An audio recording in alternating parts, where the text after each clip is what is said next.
সুপ্রিয় দর্শক, আশা করি আল্লাহ রাব্বুল আলামিনের অশেষ মেহেরবানিতে ও দয়ায় আপনারা সবাই ভালো আছেন। আমি আপনাদের দোয়ায় আল্লাহর রহমতে ভালো আছি।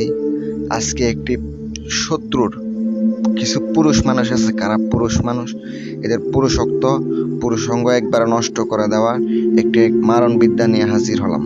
পুরুষত্ব একবার নষ্ট হয়ে যাবে, সারা জীবনের জন্য একবারে নষ্ট হয়ে যাবে। কোনো নারীর সাথে আর মেলামেশা অবৈধ কিছু করতে পারবে না। ভিডিওটা সম্পূর্ণ ধৈর্য সহকারে দেখেন। যদি ভিডিওটা ভালো লাগে চ্যানেলটি সাবস্ক্রাইব করে পাশে থাকবেন, লাইক কমেন্ট শেয়ার করবেন। একদম সহজ সরলভাবে আমি বুঝাইয়া দেব, আপনারা যেন কাজ করতে পারেন। ইনশাল্লাহ কাজ করে অবশ্যই উপকৃত হবেন। আজকের ভিডিওটা শুরু করা যাক। অবশ্যই আপনারা মনোযোগ দিয়ে শুনবেন। যারা ব্যক্তিগত কাজ করাইতে চান, আমার নাম্বারটা স্ক্রিনে দেওয়া আছে, আপনারা ওই নাম্বারে ফোন করবেন অথবা ইমোতে অ্যাড করবেন। ইনশাল্লাহ অবশ্যই আপনাদেরকে যে কোনো কাজ করে দেওয়া হবে। চলুন, আমি আপনাদেরকে নকশাটা স্ক্রিনে দিয়ে দিচ্ছি, আপনি একটু লক্ষ্য করেন। দেখতেই পাচ্ছেন নকশাটি। এই নকশাটি আপনাকে প্রথমত কি করতে হবে এটা বলে দিই। নকশাটা শনিবার অথবা মঙ্গলবারের দিন পাক পবিত্র অবস্থায় আপনাকে তার ব্যবহৃত, যার উপরে এই কাজটা করবেন, পুরুষত্ব নষ্ট করবেন, তার উপরে তার ব্যবহৃত কাপড়ের অংশ থাকলে অনেক ভালো হবে। যদি না থাকে কোনো সমস্যা না, আপনি কি করবেন, সুন্দর করে একটা কাপড়ের উপরে, সাদা কাপড়ের উপরে নকশাটা অঙ্কন করে নেবেন।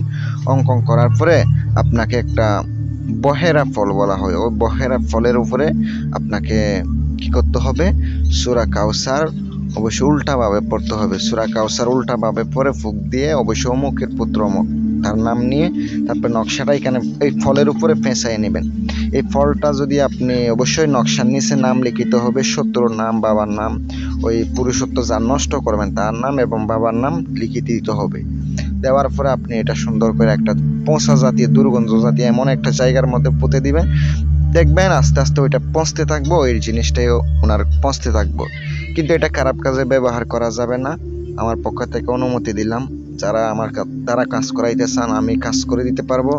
যারা দেশ কিংবা দেশের বাইরে থেকে কাজ দিবেন আমার সাথে যোগাযোগ করবেন। ভালো থাকবেন, সুস্থ থাকবেন। আসসালামু আলাইকুম ওয়া রাহমাতুল্লাহ।